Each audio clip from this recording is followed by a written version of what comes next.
play in regards to their positioning. Might probably even put you in a position where you need to go like force staff, some defensive items now, whereas maybe you didn't have to go for your one particular item. So let us see. Let us see what we have in store for us. Of course, it's good to see a Muerta carry as well, which we do not see very often.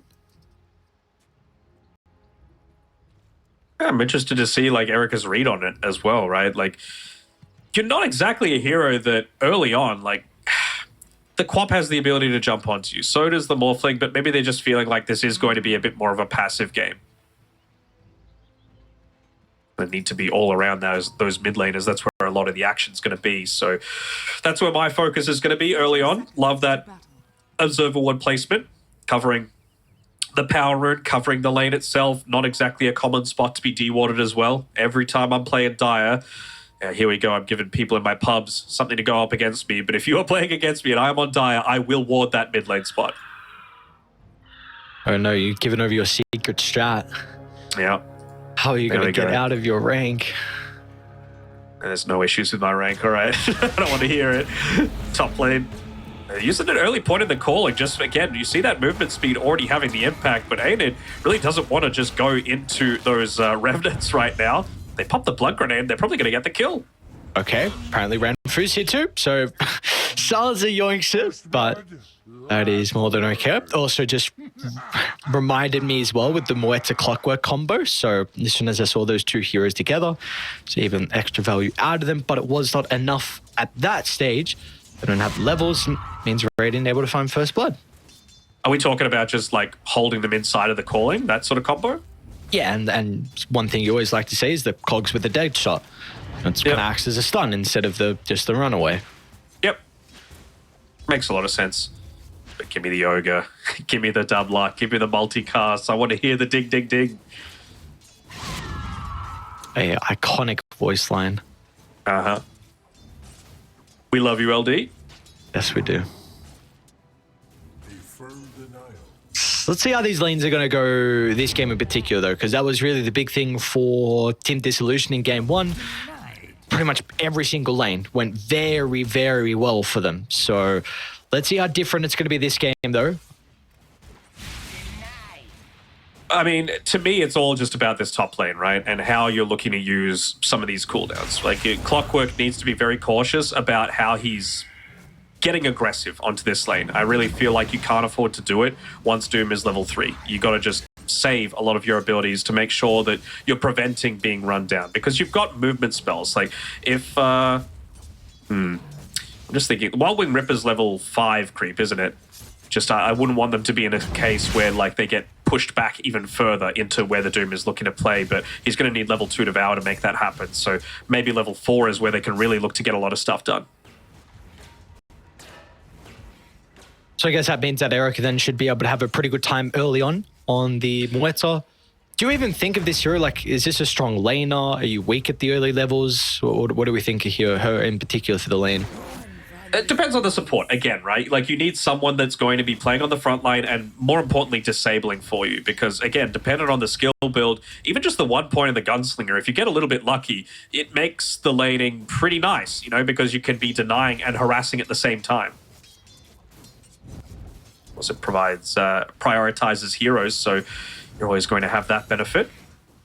And we're able to get a little bit of a pull-off, so getting rid of a range creep and a flag bearer creep, giving a ton of value up onto this top side. It's just, I mean, he's got the chain lightning creep, so a little bit more damage just to make the Muerta a little bit squishier up on this top.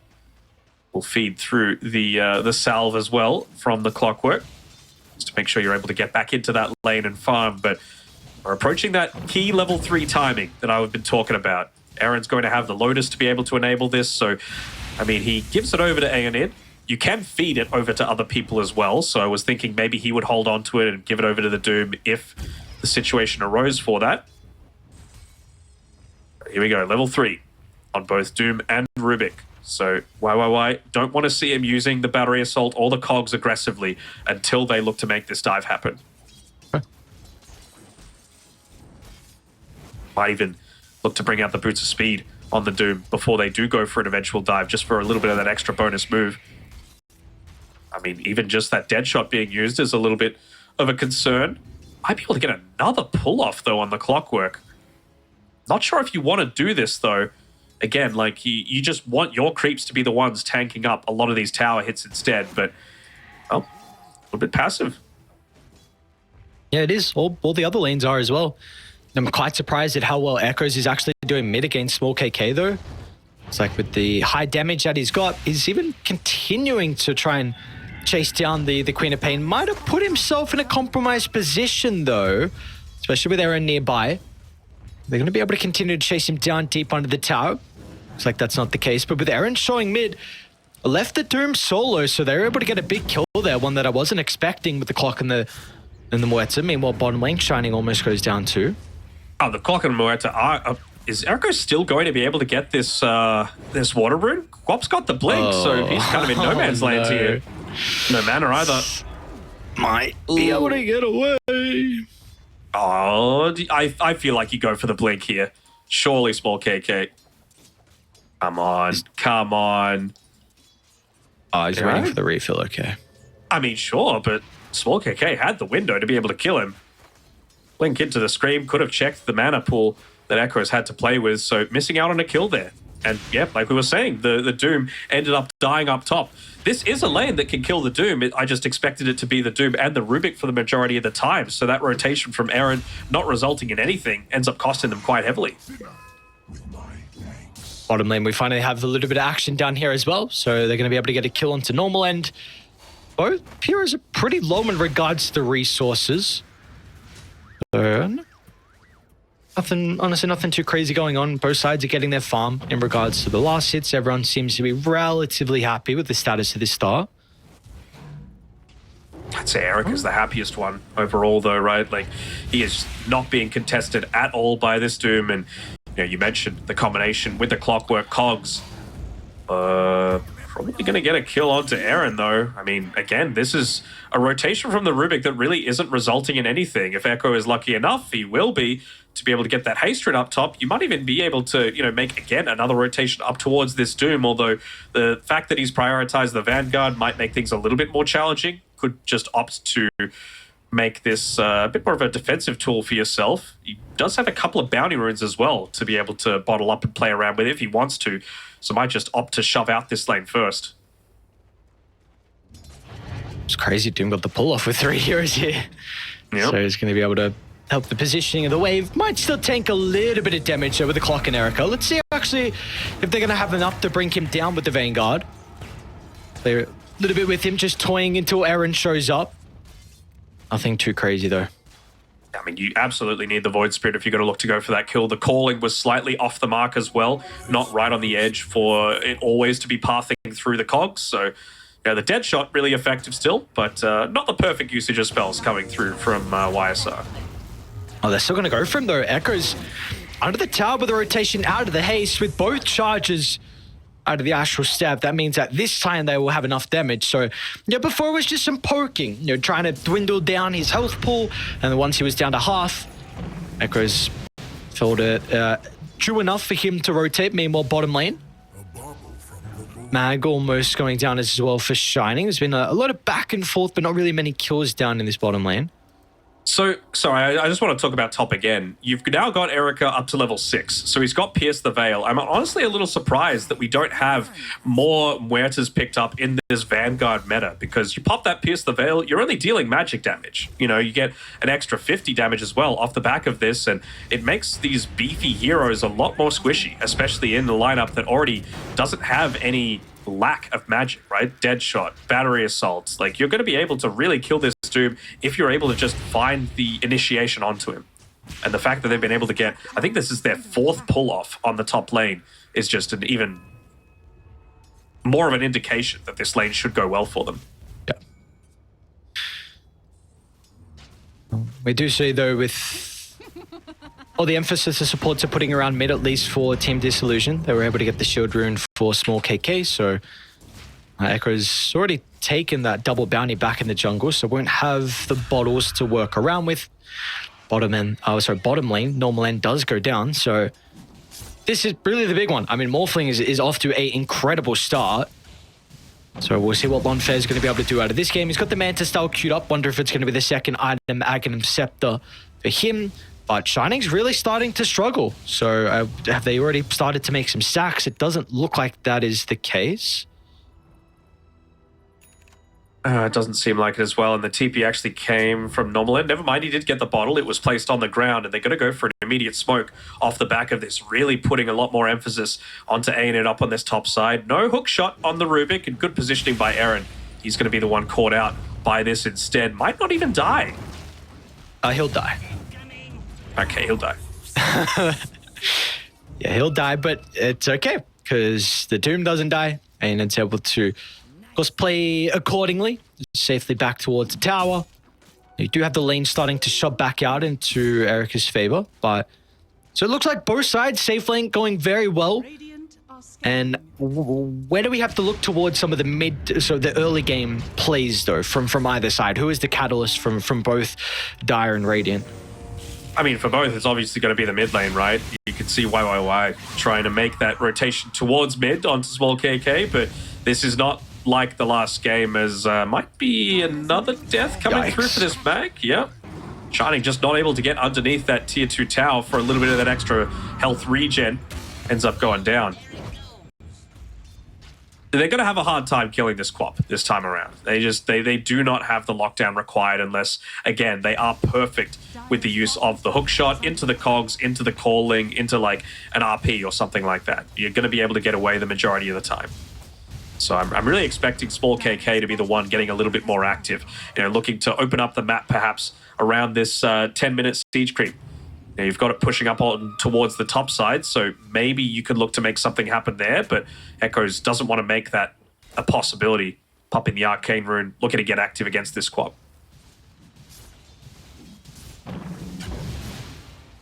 You know that Phoenix is going to have a pretty hard time against a Silencer at any stage of the game. You pop the last word, takes away that Icarus dive save potential.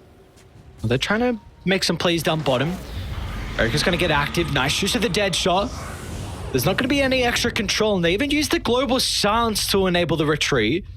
So they will at least get Lonfair out of the lane. He's going to go all the way back to base, but it's probably going to be a trade of towers, as top lane, they've still got that catapult. Aeonid, so it's going to be able to get plenty of damage into the tower. Looking to try and stop this push a little bit is the Phoenix, but probably going to be a little bit too late for it.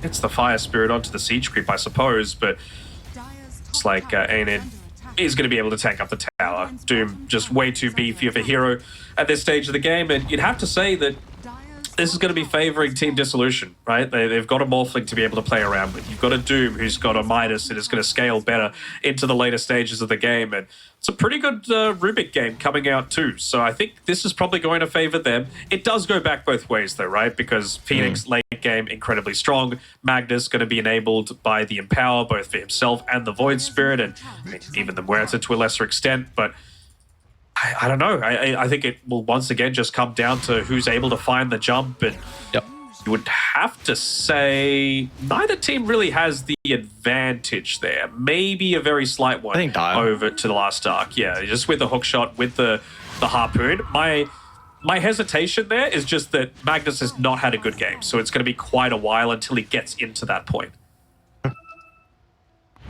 You see Normland's going to run into the wrong neighborhood. It's a big thing about the Silencer Phoenix. Dive sends you nowhere back to your starting position. It seemed, really, for me, I'm not quite sure on how this Morphling Muerta matchup goes. I mean, they picked the Muerta into it, but I also really don't think this is a strong carry right now. And I think Morphling's actually pretty decent. So I'm not quite sure. With that being said, then maybe Morphling should be a little bit favored. I don't know. It's just, again, a lot of my concerns with the Muerta is we see her as really not a lot in Pro Dota at the moment. So very excited to see how Eric is going to be able to perform as this game goes on. But I do think this is going to be a game where we go a very, very long distance here. Like, it seems like either side happy with the status quo. Like, both sides are farming. Shining's getting his catch up. Doom, of course, with his Midas Devourer, he doesn't really want to be active. So it seems like everyone just a bit of a farm fest for the next couple of minutes. Yeah, who's more efficient? And again, this is another reason why I was like, well, maybe the last arc are going to be, Team Dissolution are going to be a bit happier because you've got a Doom. He's probably the best person in this game at this point in time at pushing out lanes. Both team supports suck at it. You know, you've got a Doom who's plenty survivable, that's got a Midas, that's got a Devour, that, you know, he's got to have that passive gold rolling in on top of the fact that he can, you know, take creep waves and neutral camps at the exact same time. So the net worth for them should probably start to grow a little bit sooner. I like the fact that he's going into this full-on survivability build with the pipe, but I'm going to need to see a Blink Dagger after that because he is really the only initiation that they've got to be able to play around. Morphling doesn't want to be the first one into the team fight. He needs to be that second wave of initiation coming through. It's always after like an initial Blink, Centaur Stomp, Infernal Blade, then the Morphling can come in, Waveform, Adaptive Strike, dead. See, that's still going to be a little bit away. I think maybe the next potential catalyst for a fight is just this Echo that was now completed for Echoes, so might see them look to do something across the map. I guess you don't really have anyone to play with. I mean, Phoenix, no points in Sunray just yet. Vital for him to be able to pick up the levels. Tormentor's going to be huge for Dire with the Ag Shard on Phoenix. I mean, the Clockwork as well could be really nice for some extra vision. For Radiant, you'd say not as vital. I mean, Rubik's would be decent this game, but it's definitely not the best shard like it. Sorry, it's still not as good of a shard as what it used to be. Yep. Small KK. Is the chain control going to be perfect? Global Silence tries to disrupt, but the damage and the spells are already out, so that's a huge kill. Continuing to slow down Small KK's game. You put the Global Silence on cooldown as well, and of course, Dive really don't have to commit too heavily with two heroes, so maybe they're gonna consider about this mid fight now. I mean, even Erica wants to show up. Yeah, for sure. Not having that Global Silence is a really big deal. They've got that Siege Creep to be able to play around with. No hook shot though, but he does see where the Morphling is positioning himself. I hear an RP. And it's just onto Ranfu. Solo RP out of Shining. Let's... Again, they have the difficulty in... Ooh, Echoes. Actually, jumper over the top. Small KK in a lot of trouble. Now with a dive into the middle as well with a Supernova directly on their heads. And no one is going to be able to address it. Really nice team fight coming out from the last Dark. And now if they won, they should be able to go back and finally get this tower. They've even got a double damage rune for Echoes to claim. So again, this is all snowball, right? Like just a little bit late on the Global Silence means that the Quap gets the kill, means you get into the next item. And I normally complain about... Oh, surely he gets away. Okay. Normally I complain about things like, you know, cores being greedy. That time around, it was both of them. It was the Morphling and the Muerta that took the second Wisdom rune just to try and amp up their levels as quickly as possible. You're still going to give it over to the position 5, the supplementary experience, but considering this is a much slower, farm-oriented game, I really don't hate either of them picking this up, just because it's going to allow them to get into their item builds a bit sooner, their skill builds more importantly, because we know how important it is for the Morphling to be able to play around that level 15, that level 18, like such huge timings for him. And you can see from Erica, he's already starting to put a few more points into the all-attribute stats. Stuff like that just lets them pick up the next item a little bit sooner. What's Shining going to go is the big question. He's got plenty of gold to be able to play around with. Could look to go into the farming build. He's got the skewer maxed out, so maybe for them it's just looking to kind of do what... What's up? He's going pipe, sorry. That was intrigued me. Maybe they feel really strong about Erica's farm at this point of the game. Feeling like all he needs is just to be able to reliably stand there and man fight. Doesn't want to have to go a Blink Dagger early. Hookshot in. The run into the Rubik. Global Silence again. But really used to no avail. They're not going to get much out of it. Clockwork's putting himself on the front line to enable the cores to start the spell cast. Doom pump faking the ultimate. Finally sees an angle, but it's on the Murta, who's already used a Pierce to the Veil. So the spell casting from Radiant really letting them down in the second game. I think I get tilted, but you know, it's one of those fights that, yeah, they're a little bit slow on a lot of the engagements, right? Look at how much protective vision that they've got on on the last arc as well. Like I'm counting 1, 2, 3, 4, 5 sentries that they've placed down just to cover any sort of engagement points that Team Disillusion are looking to try and invade into. We're even going to be able to get away with a Clockwork going into a Spirit Vessel as well. It's into a Manticile, so obviously not going to be amazing. It needs to be layered out later into a lot of these fights, but even up against a Doom feels fairly solid. So I do want to go back to this mag item with the pipe, because I do find it very interesting that he's decided this.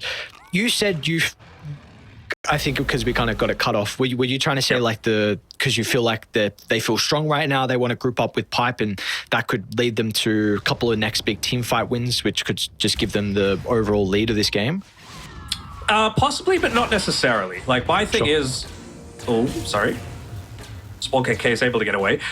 My thing is, it might delay the Quap in being the Muerta in having to go for that BKB. You'll be able to resist a little bit of the magic damage coming through. You could be a little bit more farm oriented, so that even if she gets picked off, you can still look to take these consistent-ish fights. Are there concerns with the mag scaling now? That's my only thing with Pipe. Like, if this game does go late, which I know the past couple of fights we're reading haven't looked too good, if you don't have a mag that's going to be able to equal the Doom's net worth, could that prove to be an issue for the late game for Dial? If it's kind of like the Aura build? Well, it's not going to be Aura guild, but he's not going to be... Yeah, I get what you're saying. The big right clicker. He doesn't have a harpoon yet, and yada, yada, yada. But the thing is, it's a late game Magnus, right? It's always going to be good. You have that BKB AoE piercing stun. You're still going to have the level 20 eventually for the skewer range. So I think you can just go Blink Dagger, look to really get some value out of the skewer in this next little bit. And then once that's picked up, pivot back towards things like the Echo Saber into the harpoon, just to give himself that not necessarily farming potential. I really feel like for this game, for Shining, the Harpoon is just to enable that quick pick-off. Because again, they've got the better initiation. They've got the Clockwork for the vision. They've got the Magnus to be able to find that jump a lot easier. Okay. There's definitely the advantage for Dial, where we do not see the blink yet. And the Doom... I'm not crazy about the Crimson Guard build for Doom, though. Like, I really feel like he needs to pick up the role of being that initiator for the team. And Crimson, it's not going to do anything, really, against the magic damage coming through from the Muerta. Speaking of the Doom. The creep wave ends up blocking it. Echo's going to be able to jump in for the right side. Aaron's going to do his best to protect the Doom, but the damage has already been dealt too fast. Is this a consideration for Roche? I would say so. It's a much better usage out of the calling, though, in combination together with that Cogs, meant that he was just permanently silenced, wasn't able to get the Doom off as well in the middle of that fight, even though he was still the target of being chain stunned down on the Doom. Battery Assault, plus the Aether Remnant setting up for it. I mean, if we can have a quick look at the Doom's death summary, it is just taunted, silence, silence, silence, stun, stun, stun. Poor guy is not too much that he can do. This is why they need to be the one to get the jump. You know, it's why I'm talking about the emphasis around this Blink Dagger for the Doom, because they have no one else. Like, Morphling can be the one to go in first, but you don't want to be. Oh, nice reactions out, Aaron. Just happy to get that blink away. So now with the ages, I mean, it's still in the 2,000 lead on Dial. What are we expecting them to find out of this? Do you want to see them farm for a little bit, hit another item, then potentially take a fight? As meanwhile, Clockwork runs up to a higher gun. He probably doesn't want to be playing around, so you got a cliff ward and everyone set up around it. Not the worst kill, though. No, I mean, it's a Clockwork. He's not really doing anything at this stage. He reached into what he wanted in the Spirit Vessel. I'm sure next he's going to look to opt for like a Solar Crest just to be able to buff up his Muerta even further, just so that when you do pop that Pierce the Veil, you're always getting value out of it. And you can see here, like now, you've got Erica going into the BKB. He's already got that second life from the Aegis to be able to play around with. He's got Shining playing alongside him as well for that Pipe of Insight protection. This makes a lot of sense to me. You know, this is a draft that the heroes are playing together, and it makes a lot of logical sense with how they're going to progress in terms of like their team success. And maybe even just realizing, hey, they don't have any way to actually get in on top of me right now. And if they do look to commit quite heavily, it's probably going to take something like a Doom to be able to take me out, or a Global Silence, or something, so that at least I'm going to be able to get that Pierce the Veil off on the second life. Not the Courier. Okay, nice. I was going to say, I'd like to see them get the Tormentor. Again, we spoke about the value of the Ag Shards on Dire. Who is the lucky man to get it? It is the Clockwork. So let's see if what the call is going to be. Yeah, like, still very nice. Vision's always great for the Clock. You can even just like hook in Cogs, don't pop the Battery Assault yet, and just jetpack out. Use the Cogs as like that immobilizer. Dire's bottom tower is under attack. It's one of those weird instances, right? Yeah. It is one of these weird instances where they need BKBs, but you really don't want to buy BKBs on Radiant up against all this, right? You don't want to be silenced by the calling permanently if it was a great Cogs. You don't want to be, allowing a Phoenix Sunray to be able to just go in onto you. You don't want to be slowed down by the Fire Spirits, but you basically just don't have a choice. I think Rubik is going into the 4-staff next, which is going to at least solve that Clockwork issue that I was talking about, but even if you do go BKBs, you're still going to be affected by the Astral Step. You're still going to be affected by the Reverse Polarity, the stun from the Supernova. So it's not like you can avoid everything, but I think it's something that you just have to go at this rate. Do you like the decision to push through mid instead of getting bottom Tormentor and going through there with the T2 still up? Don't think it matters that much. Maybe they're just feeling like, look, if Morphling wants to play a little bit more of a passive game, we would rather have high ground control. It just makes it a lot more effective for a Phoenix to be able to play around that high ground as well. Dropping the Supernova on the edge of that high ground just means that he's always going to be a lot more challenging to be able to take out that egg, and maybe you can get a big RP stun combination off the back of that. Let's see if they're going to be able to do that, though. There was a smoke to try and set up for a T2 tower defense, but they were well too late. There's Blink on the Doom, so he's ready to reveal it with his ulti, but let's see who the best target's going to be for him, because of course Erica's still holding the Aegis for another minute. And letting him sit on the front lines too. Plenty of vision being provided by both the creeps as well as the Clockwork Rocket Flare. Might even look to use the jetpack to provide that little bit extra. Wolf is, I think, still showing bottom. Yep. Hasn't shown in the wave just yet. They'll get a glimpse of him pretty shortly, maybe with that. And the next wave, they'll go back up high ground. I mean, he needs his level 18, and he needs it badly. He doesn't want to fight into this just yet. I mean, who do we even take at this point? He doesn't have Aghanim Scepter. Magnus, I guess, for a potential skewer back.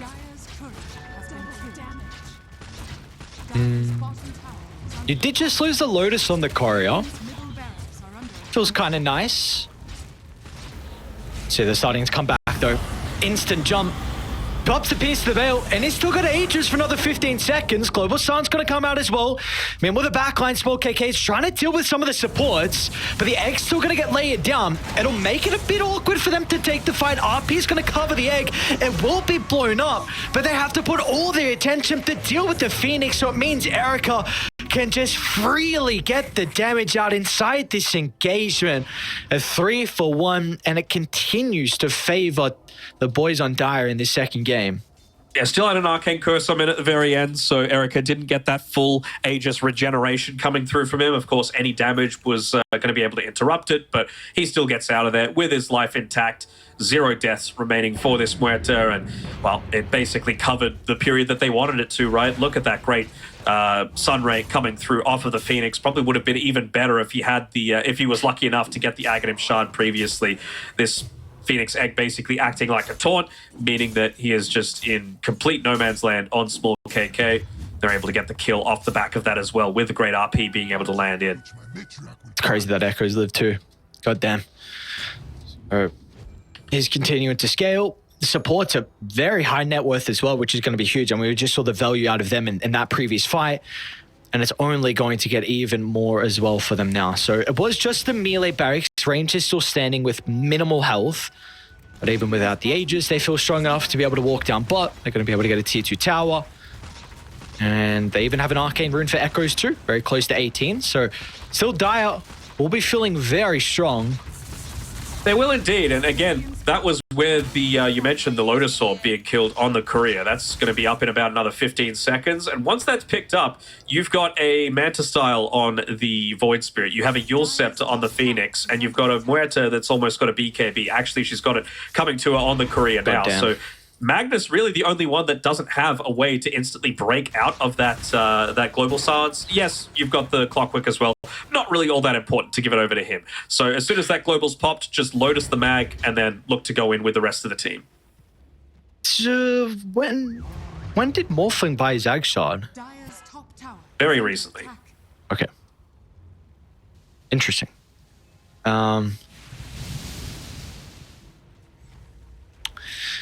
Guess what RP maybe is concerned about by getting caught out because of how aggressive he's going to be playing inside the fights. Just wants to try and stay alive as long as he possibly can, get that shift off. Of course, he's got the Scepter now getting delivered. No, I think he's missing the point booster actually, so doesn't have the completed one, which will be a very good game for it. Before the mag, I don't know if you really want to shift into the Muerta though. I'm just looking at who's going to get picked off here. I mean, they're underneath their vision. And they're going to go for their own. Straight back into the Remnant. Really nicely done. The communication, but importantly, you just got to execute it. And they did that. So, yes, it's just a kill into a Rubik, but it now means they can get the bottom wave shoved out. At least small KK's pushing mid as well. So they will have a couple waves in their favor for Radiant, which is might even potentially get the power in if he wants to stick around for her. But I mean, they're doing the things now that Team Dissolution should have been doing last time around. Like, it's 30 minutes. Roshan has the potential to respawn. It's already respawned. And they've already got the vision set up on the bottom side of the map. They have the damage to be able to take it. They've got their defensive items to be able to enable that Roshan fight. And by the time Roshan dies, you're going to have level 20 on the Muerta as well. So just an extra 20% gunslinger chance. Pretty much every hit is going to get that double impact out of it. And, you know, just with the way that it works, Maelstrom has that small internal cooldown, so you're not going to get double Maelstrom procs, but you'll get double crits every single time that crit happens. Coming, but they will be far too late. And if they still want to take the fight, they'll be running underneath multiple wards around the cliff. Yeah, they have to back off entirely. They finally want to be able to take a fight on their terms, and well, at least they've got the gem to be able to play around with, so they know what vision that the Last Dark are playing around with for now. But really, they just need to wait until they feel ready to fight. Like, Phoenix has a shard coming out on the Courier, not even wanting to wait for that Tormented to be able to take it. They have not left the Team Dissolution side of the map in what feels like the past 5 or so minutes since that last retreat from the team fight. They immediately just healed up, went straight back to their side of the map because they know how far ahead they are at this point. It's a nice ward outside the base though for Radiant to work with. Potentially scouting out the supports. Maybe it helps them with like a smoke wraparound. She'll see how they're going to try and take this defense. Queen of Pain hasn't gone back just yet. Was waiting for the gold to complete the Shivas. Now we'll TP to rejoin the boys. The smoke's a little obvious though. You know, no one's defending this big creep wave hitting into the tier 3 tower and the range rack, which is still probably going to die. They're just positioning themselves quite well, putting the Aegis carrier closest as possible towards this Doom. He's going to need to get that perfect blink stop. Oh, smoke pops, and he will. Gets the jump along with the global silence. So much commitment for just the Phoenix. They're going to be able to break him down, but doesn't result in a turnaround. As now with the RP, connects onto the Morphling. The skewer onto 3, it's perfect. Shining finds the opening, and that enables Erica to stand strong and get all the damage out they need to come out on top in that fight.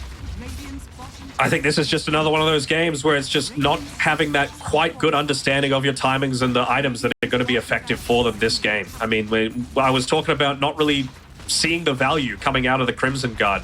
But when you consider what you're going up against, this Void Spirit, he's going to be critting you for a huge amount of damage. So the little bit of block that you get from Crimson Guard, not that effective. Same sort of thing with the Magnus. He's never really been in a position to get right clicks onto you. And the Muerta, a lot of the time, it's through the Pierce the Veil. So Crimson Guard not actually going to do anything. If he had the Blink Dagger a little bit sooner, maybe you don't get into this BKB on the Muerta. Maybe you can win a few of these team fights. Maybe you're the ones to take the Roshan, and this game is entirely different. But just off the back of like one item timing, they don't they aren't able to protect against it, and it's mega creeps at 33 minutes. They're not going to leave the base, though. Go for the finishing blow. Is the last dark. They're even going to Phoenix is smoke as back. well. Small KK, aggressive blink, just try and pop it. Scanning out where the mag is playing.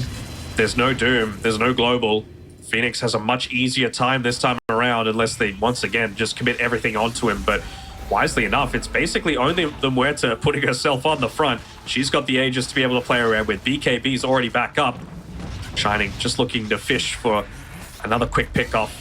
Might want to just take away those creeps in the lane. Giving a lot of vision on him. Aggressive jump to try and disrupt the mag blink. Meanwhile, Muerta's just pummeling into the Morphling, so force the waveform away. And the Global Silence to cover, but that is now a big tool they won't have in the arsenal for this final defense. Sonic Wave pushed away. Shining tries to find the opening. Unable to do so, doesn't drag anyone back. Hook is dry. Still though, Small KK once again playing a fine line of being too far. Or Echoes, can he find the Rubik though? Blink away, nice gets done. stolen. Meanwhile, over the right side though, Lonfert tries to commit. And BKB's going to give him some protection for the moment. Shining's ready with the RP though, finds the jump in.